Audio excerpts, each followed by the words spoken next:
All right. Well, my name is Christy Berger, and I'm the Assistant Director of Social Emotional Learning here at the Department of Education. And we are so excited and thankful that you are here to join us and took some time out of your busy, busy day to be with us and to help us as we continue to drive this work in Indiana. We have over 375 people that have registered for this webinar, which is amazing. And it ranged from, we had superintendents, we had administrators, teachers, school counselors, school psychs, social workers. I actually had a couple of nurses on as well. And it was really widespread from all over the state of Indiana. So we have some northeast, west, south, and central, which is great. And then we had several community partners who were also here. And on the call, we had some people from DCS and some people from community mental health centers and other local agencies that support this work. So we're really excited that everybody took the time to be here and join us today. A couple housekeeping items. Make sure that you are muted if you are not speaking. And then if you cannot hear us or you're having trouble, please put that in the chat box to everyone. I am presenting, so I can't see your comments. If you can't hear, other people in the room will have to help me guide through that. So please make sure that you're responding to everyone so that we can help fix that audio problem. And also in the chat box, if you wouldn't mind saying your name and where you're from, that would be helpful so we know who is here. And then last, after our presentation, we will have questions and answers, which is really the majority of our time here together. And the purpose behind that is intentional, that we want to hear from the field and we want to hear your questions, your concerns, your suggestions, and your next steps for things that are working in your space. So we're really excited to hear and get feedback from you all. On the call today with me, I have Dr. Lori Destal and Dr. Brandy Oliver from Butler. They are the two professors that we contracted with to provide you all of these social emotional learning resources and networks and competencies. And so we're excited that they're here to be a part of the question and answer in our presentation here today. So we will go ahead and get started. It looks like we have better audio. So some people say no audio, so you'll need to check that on your system because most people can hear. So the objectives for today is we want to provide an overview of social emotional work being done by the Indiana Department of Education. We would like to provide an overview of social emotional learning and its benefits. We would like to provide research behind the newly released social emotional learning competencies and our toolkit. We'd like to share and explore the social emotional and behavior wellness website with you all. And we'd like to provide times for question and answers from the field.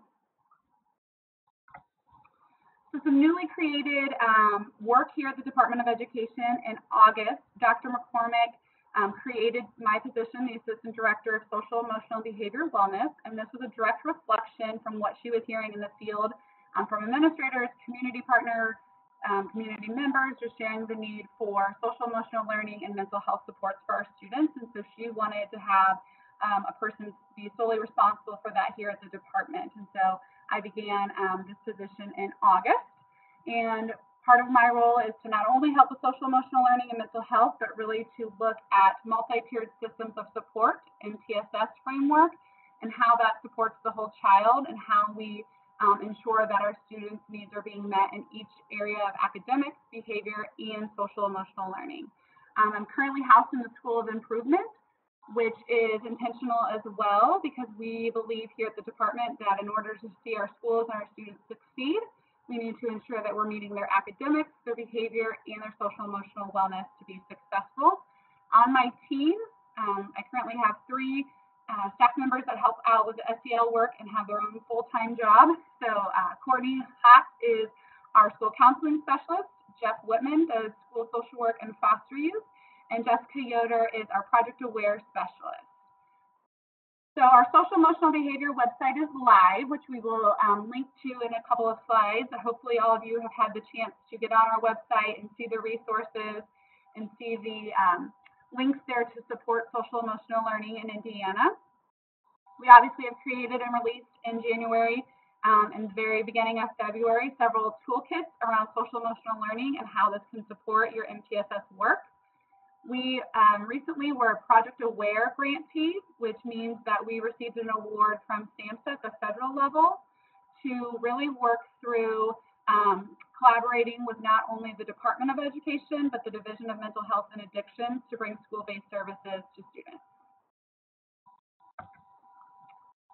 We are so excited to partner with the Indiana School Mental Health Initiative to have a 2-day summit on social emotional learning and mental health.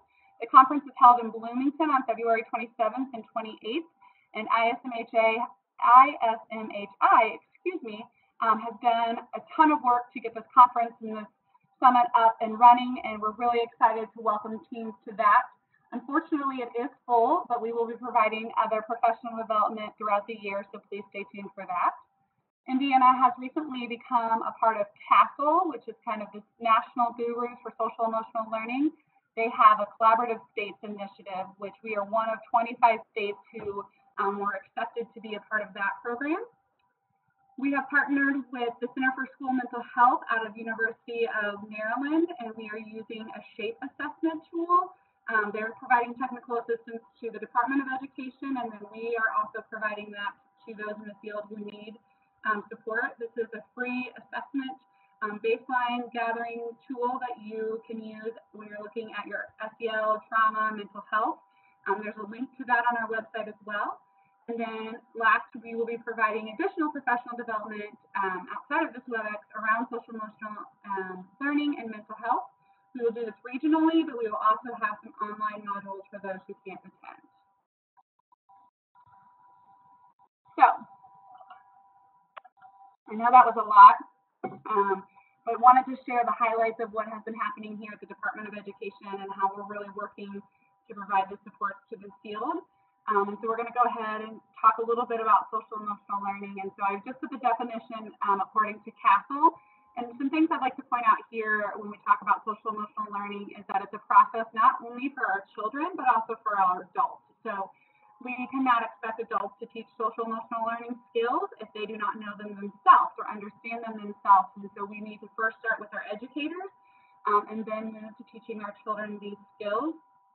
And I really like how the definition outlines that it's important to have these skills so that we can understand and manage our emotions, we can set and achieve positive goals, we can have empathy for others, maintain positive relationships, and make responsible decisions.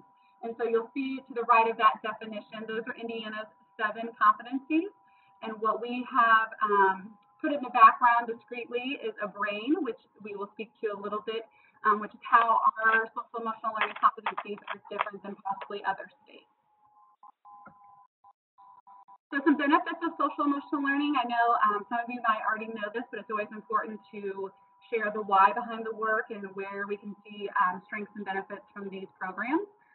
So social emotional learning, when it is in schools and it is throughout the day and it's a part of their culture and their climate, they tend to see 11% gain on their academics and their state tests. And then on the money side, for every dollar that is spent on evidence-based social emotional learning program, you'll see an $11 return to your community, and that's because we're seeing a reduction in suspensions, juvenile crimes, substance abuse, and things of that nature. Also, when you start at kindergarten and you embed social emotional skills within your classrooms and your schools, we see additional community benefits such as higher graduation rates from high school and from college. We see students that have a stable and full-time employment can come to work on time. They have those strong employability skills that our employers are looking for, and they're less likely to commit crimes, be on public assistance, struggle with substance abuse or mental health problems as young adults. And last, which is really important, a social emotional program can really have a positive impact on our teachers and our educators as well. And so many times in this work, we are really focused on our students, which is important, but we also need to take the time to look at our adults and are they in a safe and supported environment, and are they getting that self-care that they need to be the best teacher and educator that they can be. And SEL programs can really help increase those positive feelings about their jobs and then help really reduce the stress level on our day-to-day work. So those are 4 really strong benefits of social emotional learning, and is what we have shared with all of our community partners as we've worked forth with this work. So one of the questions we get a lot is that CASEL has been around for many of years and is evidence-based and has done a lot of research around social emotional learning, and they have their 5 core competencies, which are in the circle. And then Indiana decided to create our own social emotional learning competencies, which we know some people wonder why we chose to do that differently, and we're going to share here in a moment. But what I want to draw your attention to at this picture is CASEL has 5 and we have 7. And so the 2 that are different in Indiana, they're Indiana specific, is the mindset and sensory motor integration. And these 2 really speak to the brain research and the brain development that Dr. Lori will speak to here in a moment. And then the other 5 competencies tie into CASEL's and correlate. So if you've been using CASEL's work, please do not stop. Please continue and just look and see in our resources how our competencies then tie in with CASEL's work. So Dr. Lori, I'm going to turn it over to you for a moment if you want to share a little bit about the brain and the research, and Brandy, feel free to jump in as well. Can you hear me now? Yep, we got you now. Oh, okay.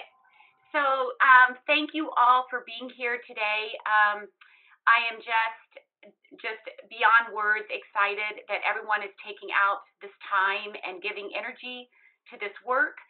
As Christy shared, we've added 2 competencies, and we did that very intentionally because as much as we love CASEL, and they have done an extremely wonderful job with addressing self-awareness and collaboration and all of those skills that really are cortical skills, meaning those are skills that we need to have words.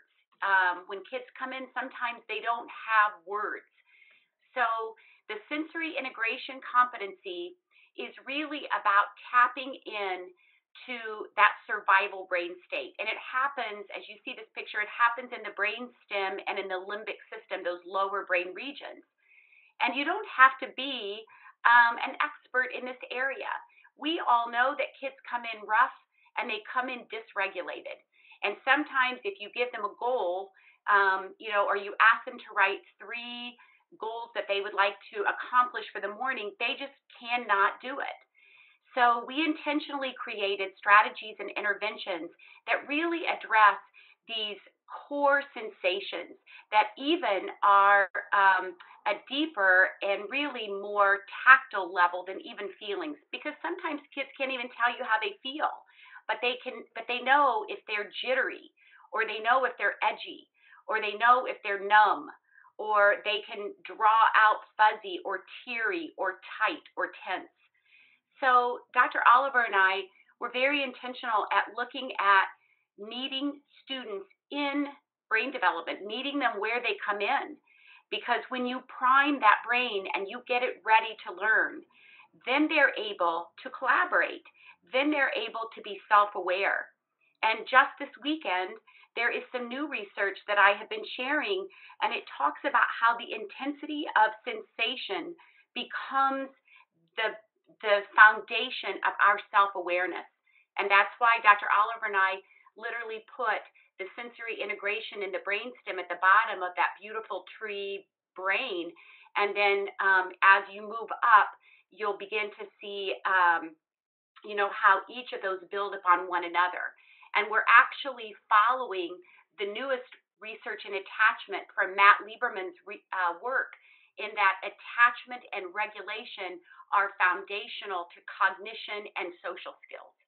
So Brandy or Christy, please feel free to add in, but I just wanted everyone to know that in creating these and getting feedback from all of you as we created these, we were extremely intentional, and hopefully the strategies and the toolkits will be interventions that you're not adding to your curriculum, but it's a part of what you're already doing. Great, thanks, Lori. Brandy, did you have anything to add? Okay, we will go ahead and move on. But Brandy, if you were muted and you'd like to share, just feel free to type in. So we wanted to share with you the resources that Sorry, Brandy, we couldn't hear you though. We wanted to share the IDOE resources and where you can find these toolkits that we talk a ton about. So if you look right here on the webpage, it's www.doe.gov/SEBW. And then there's my email and Twitter if you'd like to contact me personally. But we're going to go ahead and look at the website here. And so this was released at the beginning of January, and since then we have every Friday up until February 1st added new resources.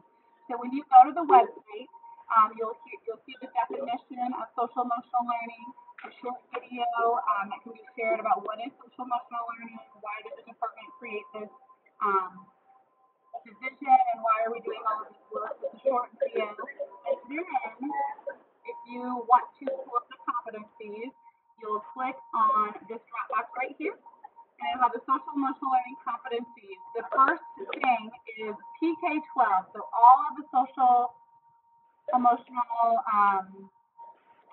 competencies are found here, and so it's about a 90-page document. It's a longer document that has a lot of resources within the document. So we decided as well to make some grade bands to help with that support. So I'm going to pull up a grade band so you can get a visual of what that looks like. Something to be noted that's on top of all the grade bands is that, like Dr. Lori shared, all of our students may not be at their grade level regulated or academically or all of those things, so make sure that you're taking that into consideration as well. But when you pull up the grade band, you will see if we wanted to work on insight, which is number 2. It'll tell you the grade level. It'll say students identified. We want students to be able to identify a wide range of emotions. So what are our indicators of that? So then we have listed 3 indicators on how you'll know if your students are meeting that statement. And then to the right of it, which I love, are the strategies right there that can be used. Sounds like there's a lot of background noise. If you guys don't mind muting your phones or your computers, that will help. All right. So the strategies are to the right of the indicators, and a lot of them are live links that educators can click on, pull that strategy up, embed it in their daily work. It's not something that they need to spend 6 weeks on preparing. They have the resources right there, and it goes through all of the competencies for each grade band and has strategies for each indicator. What we were intentional about was making sure that this wasn't only strategies that should be used by school counselors, by school psychologists, by school social workers, or by just your language arts teacher, but really anyone in the building can pull up these strategies and these resources and use them with their students throughout the day. So those are the grade bands, and again, the full competency document is the top document. We have a why infographic, which is really important and a good place to start. And so the front of the infographic are the 4 benefits of social emotional learning that I shared earlier. And then the back of that is the 7 competencies. And then to the right of it is 3 strategies that you could try in your classroom, in your school, in your district. This is a great place for people to start. So maybe your school comes together, you look at the competencies, you look at your data, you look at your teacher reports, and you say, okay, we really want to work on regulation. And so we're going to spend 6 months to a whole year just really working on regulation. And here are some small strategies that we can start with so that we can start changing adult and student language. So this is a really great infographic to use as you're starting this work in your space and sharing with others why it's important. And so we've labeled that the why infographic. And then below the competencies is where you'll find the toolkit. So first, there's a 101 and a 201 short video. That's 5 steps in each. So if you don't know where to start, or your school's been talking about this, but you want to see where you guys may land, look at these 101 and 201 and really look at each step and see, has our school begun this? Have we done this work? Should we go back and revisit that? This is a really great place to start. And then the social emotional learning toolkit, you will pull it up, and it is, again, a longer document, but what I love about it is it gives an overview, but say I was working on regulation.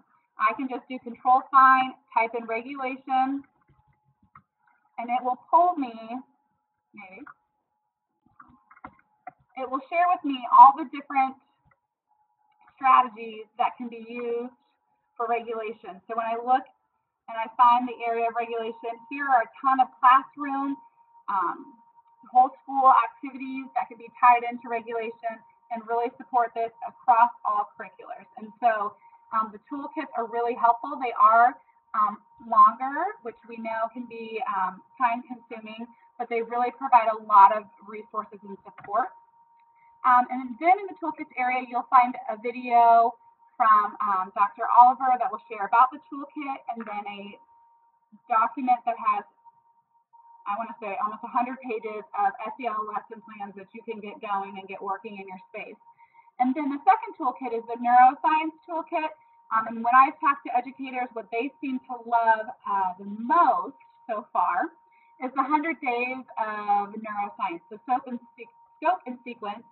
And what's really great about this is that the educator that's doing these lessons in their space does not have to have a ton of background knowledge. They are also learning with their students about the brain, about the development. Please note to stay in sequence though, because they build upon one another. But you'll see day one, our guiding question is, what is the brain like? Here's some strategies and activities. And then to the right is the resource that you will use to enforce that in your space.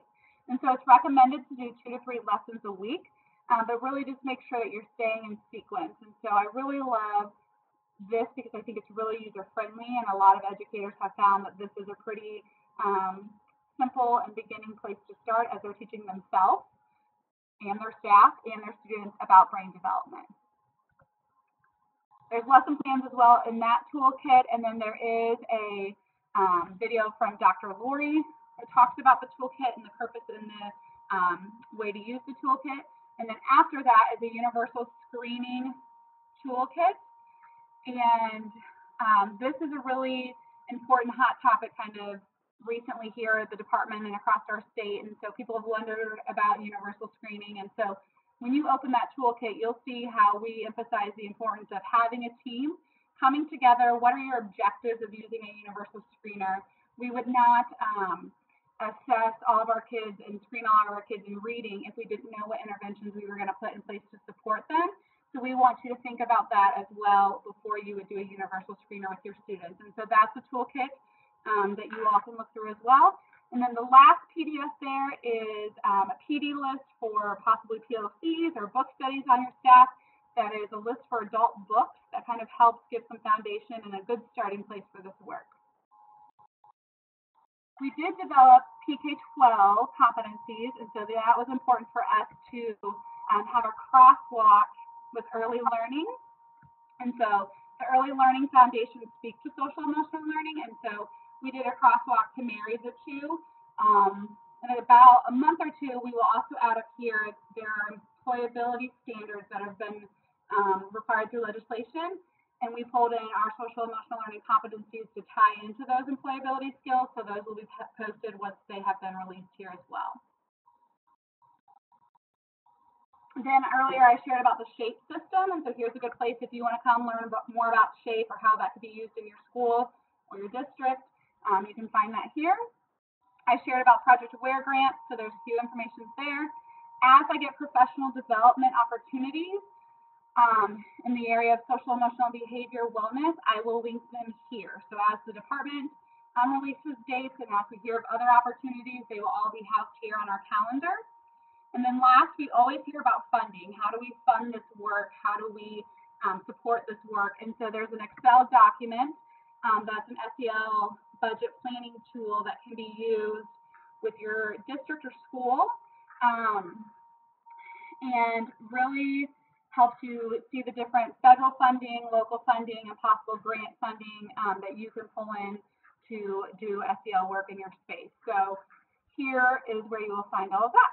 So this is our website. It's a work in progress. We will be adding and tweaking as we learn things and as we have resources to be made available. They will all link here on our social emotional behavior wellness page. Okay. So again, we really want to emphasize, make sure you start where you are. I would say most really great teachers are doing social emotional learning every day with their students, but it's maybe not intentional, or they maybe don't have a roadmap to follow. And so the social emotional learning resources that we have created and released are really to help guide your work and to help implement your work and to help you be intentional about implementation of this work. And so again, those 101 and 201 videos you'll find, they go along with these infographics so you can see them a little clearer when you go on the video. But look at these 5 steps, and if you haven't done that, don't move on to the next. We really want to encourage everyone to take the time. You know your community, you know your school, you know your classroom, and so you know what works best for you.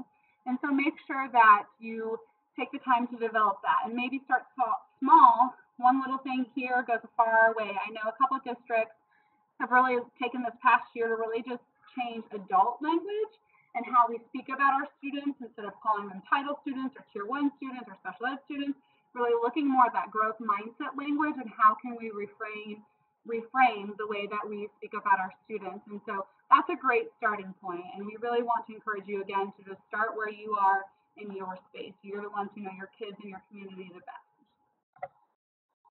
Okay, so I went ahead and compiled a short list of questions that we've received since we have put out all of the resources and some guidance around social emotional learning. And so I have all 7 of those questions up here, and we're going to go ahead and do some answering. And then after this, we will open up that chat line to answer some of your questions as well. So the question we get a lot is, why did Indiana decide to create our own competencies? And I think Dr. Lori spoke to this.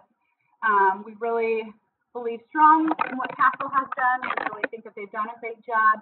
We just really felt like mindset and that mindset and mind shift is really important in our schools. And so we wanted to make sure that we called out mindset specifically. And then we also wanted to look at sensory motor integration and make sure that those 2 items were spoken to. And we want to make sure that when we have these competencies, we don't just assume that our students are regulated and ready to learn, that we make sure that we're putting strategies in place to get them to that point so that we can teach them these skills. And so that's why we did not just go with CASEL's 5 competencies. We really wanted to make sure that we spoke to the latest research in that area. I get a question a lot, is this going to be required? Is this required by schools or districts? It is not required. Again, all of this work was really just a direct reflection from what we were hearing over and over in the field, that they needed some guidance and some support in this area. And so what we wanted to do was create a free resource, a free lesson plan, free competencies to all educators. We know that going through all of this will take time, so that's where your cost is going to be, obviously your time and seeing how you can integrate this in your work. But we also know that SEL curriculum can be really expensive and isn't always the answer. And so we wanted to make sure that you guys had several free resources to support this work in your growth. So who are these toolkits and the resources created for? Anybody that gets in contact with students. So this can be used in the classroom, this can be used in an after-school setting, this could be used with our DCS workers, our education liaisons, our mental health providers. We really want to see how this work can be incorporated throughout the day. You know, we only have the kids for a certain amount of hours, and so we also want our parents and our community members to speak this language and to teach these skills to their students. And so it's really created for anyone that can use it, and that's why we try to make it as user-friendly as possible. Question number 4, will there be additional professional development by the state? Yes, we will be working on creating professional development. Some of that professional development will be rolled into our multi-tiered systems of support PD that will be starting next fall. And again, a reminder just to always be looking at the calendar, and we will have our professional development there. We also will always send that through Dr. McCormick's weekly email on Fridays. And so make sure that you're signed up to receive her email so that you can get that information as well. So what will be the next phase? What are you guys going to do for us next? And so that's definitely been an internal conversation even before we released phase 1. we really wanted to get the resources, the toolkits in your hands so that you could start planning how this looks in your school day. And so our phase 2 will really speak to implementation and how can we support as you all go through this work, and how can we support the mind shift and the culture shift in schools to really see how important social emotional learning is. I watched a short clip the other day where it talked about social emotional learning isn't something else that's added to our plate, but it is the plate. So if we don't start with that foundation, we can't ask our kids to be doing academic skills and be successful if we aren't meeting them where they're at. And so we really want to make sure that we're supporting in the implementation process. And so our next phase will really work towards supporting implementation. We hear a lot, will there be accountability? Will we be monitored, and will we have to turn things in? And the answer is no. I really do believe that schools and classrooms that do this work, it would be great for you to collect your own data to make sure you're seeing the indicators being met. And so again, on the competencies, how we had the competency and then next to it was indicators. So some type of pre or post test or assessment that your teachers do, that's really going to help you to know if your practices and the work you're putting in is making a difference. Outside of that, there is not any accountability that we are aware of yet. And so I do know, I used to work on the titles and the grant side, and sometimes on title applications, they'll ask how this work will support your school improvement plan or your multi-tiered systems of support framework.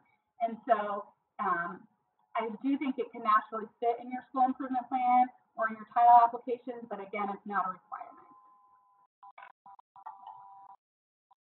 And then the last question we get is, will the competencies become standards? At this time, we are sticking with competencies because we wanted to get the information in your hands. But as things go through legislation, as things go through State Board of Education, they could eventually become standards. But at this point, they are just going to be competencies, and they're there for you to use as a roadmap with your students in your school. Okay. So wanted to provide my email, Dr. Lori and Dr. Brandy's email as well, as they would love to hear your feedback. I'd love to hear your feedback and the ways that we can support you all going forward. So please make sure you take note of our emails and reach out to us as you guys have questions and get into this work a little bit more. Okay, well, I have talked a lot at you, which I don't love. So I'm going to turn it over and have Courtney share some questions with me. So hold on 1 second and we will start the question session. And again, make sure if you have a question, send it to everybody so that we can get it answered here on the web. Okay, it looks like we had a question about there is for school improvement, there is a coaching tool document. I believe it was done through AIR. It speaks about social emotional learning, and the question is, why is it not on our social emotional behavior wellness? That is because it is a part of their resource hub for school improvement, and they housed it before we created our website. And so if you look on our website, we do have a link to school improvement, but we can definitely make sure that we spell that out as a resource on the social emotional behavior wellness website as well. Thank you for noticing that. So one of the questions we had was really about that buy-in. How do you create buy-in in a school setting, especially when there are so many requirements of our teachers and our administrators and our counselors and our social workers are pulled in a million of ways. And so if somebody would like to share, I'll speak from a state perspective, but if somebody else would like to share a way that they have their buy-in really strong, that would be helpful. So if you go to the SEL 101, one of the first steps is to create that buy-in, but to create the buy-in, your teachers have to understand why it's important. Your administrators have to understand why it's important. And so really talking to them about trauma and toxic stress and how this truly affects our students' brains, which then affects our academic outcomes. And I know when I was in the field, it really helped to have the stats around the dollars and how that brings an $11 return into our community, but how it also helps our academic gains by about 11% because the students are regulated and ready to learn, whereas if we're not teaching these strategies, our students may not ever get to that point where they're truly absorbing the content that's being taught to them. If anybody else Lori or Brandy, if you'd like to share on that, feel free.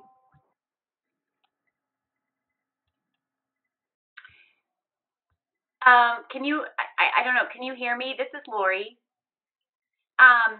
So the buy-in, that's such a great question, and it's critical, because if we as educators are, really not understanding the why, and we are not really implementing some of these strategies with one another in our building, it is just, it's going to be harder to get buy-in from the students.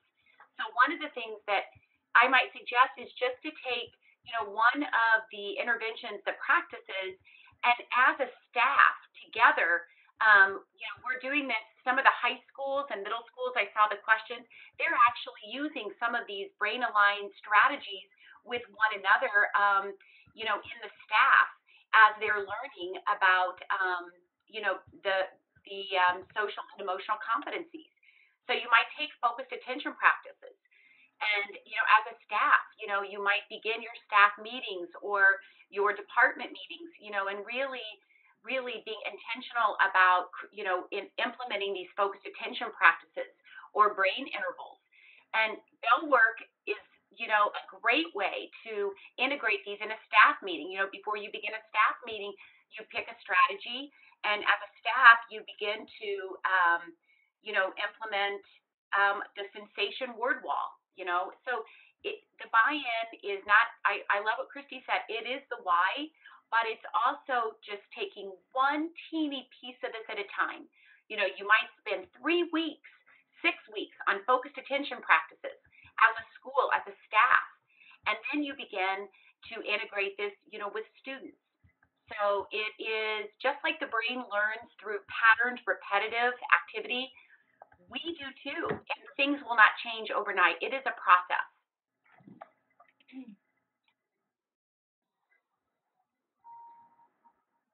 All right. Sorry, Brandy. I don't know. I apologize that we had some trouble with audio. This is our first run with this, so I appreciate you all being patient and know that, yes, I think we answered this in the chat box, but it will be recorded. We will be posting it on our website. We'll have to put closed caption and things on it, so it'll be a couple of days, but we will get it up there. So we also had a question that said, are there any measurement tools to keep track of progress throughout the system?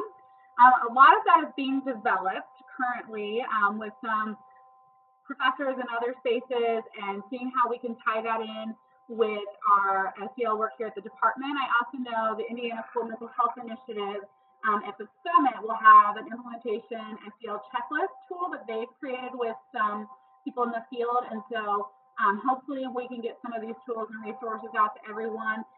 We're really working on making sure that they are helpful in each space. And so once we have them a little bit more perfected, we'll put them up for schools. Also, Castle has several different classrooms district-wide. You walk through the steps to see where your implementation is. And so they have some really strong tools for that, tools for implementation. And so if that's helpful, we can link that on our website as well. SHAPE, again, as I shared earlier, SHAPE from the University of Maryland is a good assessment to get a baseline where you're at, and it breaks it down into domains of the work, and then so you can go back each year to see where you're being successful. And in addition to that, it has a ton of free resources within each of those domains. Sorry, was someone else going to share? So, Christy, I wanted to add, this is Lori. I wanted to add just a couple of things real quickly. So there is, I believe, in the SEL competency section, there is a survey, just kind of to start with. So teachers can look at that. It's a survey for students, and it's a survey for educators and staff in your building. So it might be kind of fun once you begin this to do kind of a pre, mid, and post, giving them that survey. But like Christy said, we are working on developing some specific metrics to really look at strengthening connections and regulation in your classrooms. And also, I see some questions about, has this been implemented in secondary schools? And we have a couple of schools in Indiana that are taking off with this work. And I would encourage you to look at North Montgomery High School. The principal, assistant principal, and school counselor would love to, share. So as a secondary model, and also several elementaries, Star Elementary in Richmond, Indiana, would be a great place to begin to see some of these practices and interventions being implemented.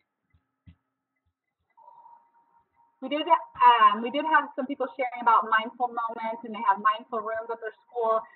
One place that I've heard a lot, I believe it was Richmond Schools, they started a year or two ago at their high school level, because that's where we hear a lot that this work is hard to do.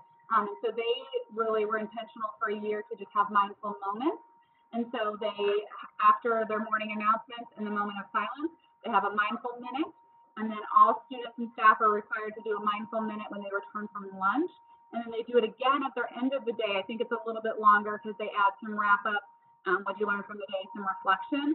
And so I thought that was such a simple strategy to try to incorporate throughout the day and really help our students and our staff get focused for the day and really at those transition periods, which I thought was a quick strategy.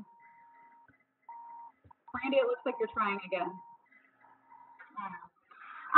And so there was also a question about, are there any middle schools that are out there implementing? So if you are a middle school that's doing SEL well, or would be willing to share some emails, feel free to do that in the chat box. Also feel free to email me, and I can give you some point of contact with schools who have been doing this work for a little bit and are willing to share out. I do know that our hope with the summit and additional professional development is to kind of create some communities of practice around this work. As we know, everyone is at different levels. Again, with that SHAPE tool, we've had a community of practice for the last year and a half of school districts that have jumped in and using this work, the SHAPE tool work. And so we've really kept up with them over the last year and a half to get feedback on ways to support. So definitely, if the need for a community of practice, it will probably be a part of that phase 2 that we will be doing here.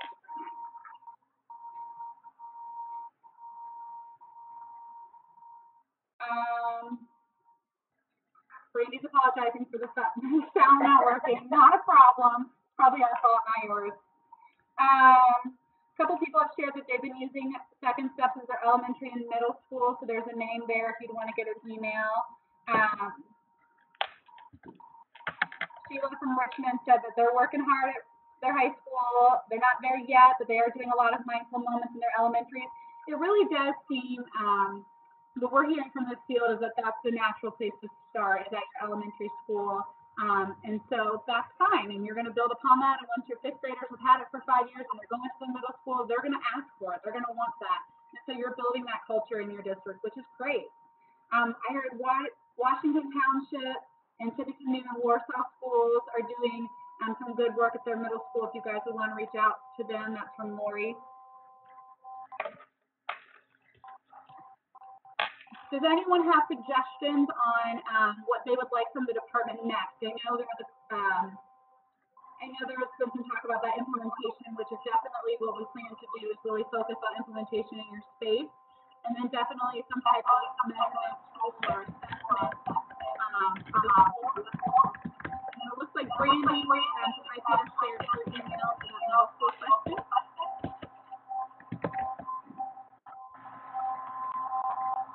Again,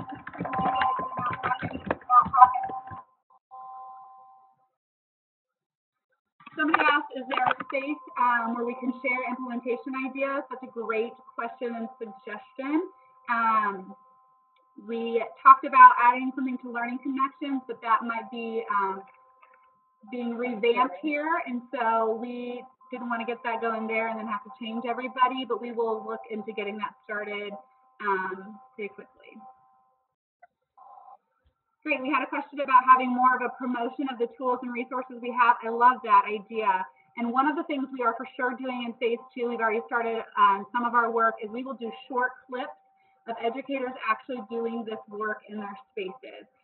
We will also be doing it with staff members and administrators doing it in their staff meetings. So if you all would like to be a part of that, shoot me an email or put it in the chat. We are going out on March 5th to start those recordings, and so we will have that up. It's helpful for people to see other classrooms and other administrators using this work. And so all of that will be posted to our website as well. Great idea. We also had a question about universal screeners. What do we recommend that you use? At the back of the end of the universal screening toolkit, there's a list. It's not a full list, but it's a variety of tools based on cost and what your objectives are that speak to the universal screeners. And then also, again, that shape tool has a list of universal screeners within that as well. And so those are two key places. Another, again, like we said earlier, CASEL is really done a lot of work and evidence-based work, embedded some programming, and so they have some lists on their website as well. Yeah, I also have in the office is our Director of School Improvement, Robin LeClaire, and she's been a school principal for many years and has some suggestions for staff meetings. So Brandy, I saw you'd love some ideas for that. If you want to shoot Robin an email or shoot me an email and we'll get you in touch, that would be great.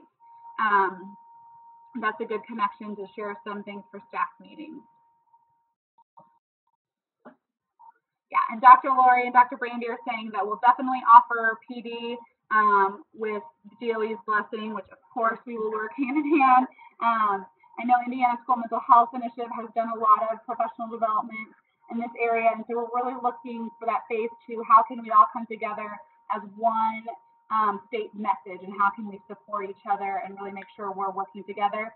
We also have been doing a lot of work with our Division of Mental Health and Addiction and our systems of care, and really making sure that it is known fact that schools can't do everything. We can't do it all. So we really have to rely on our community members, our family members, any of those strong stakeholders to get this work done for our students. So we're definitely trying to model that here at the state for schools and hope to continue to see that grow with the Project Aware grant. A question about the professional development. Again, that will be advertised through Dr. McCormick's weekly emails. If you are not signed up for that, if you go to DOE and just type Dr. McCormick's weekly emails, you can sign your name. Or on the website. I will always update that once we get the variety of professional development ready to go. All right, do we have any other last questions or comments? I know we're a little bit early, but want to respect your time, as I know an hour is a long time for school people and personnel. So I'll wait a couple seconds to see if any other questions pop up. All right, well, again, we thank you guys so much for your interest and taking the time today. If there are things that you think of, again, I will pop up our emails really quick. If there are things that you think of as you're at home at night or in the shower or whatnot, make sure that you let us know, because we really want to support the work. We really want to make sure that we are helping those in the field and that we're really doing some things to make your day a little bit easier. And so please feel free to reach out to any of us and we will support you any way that we can. So thanks again for joining us, and I hope that you all have a great rest of your afternoon.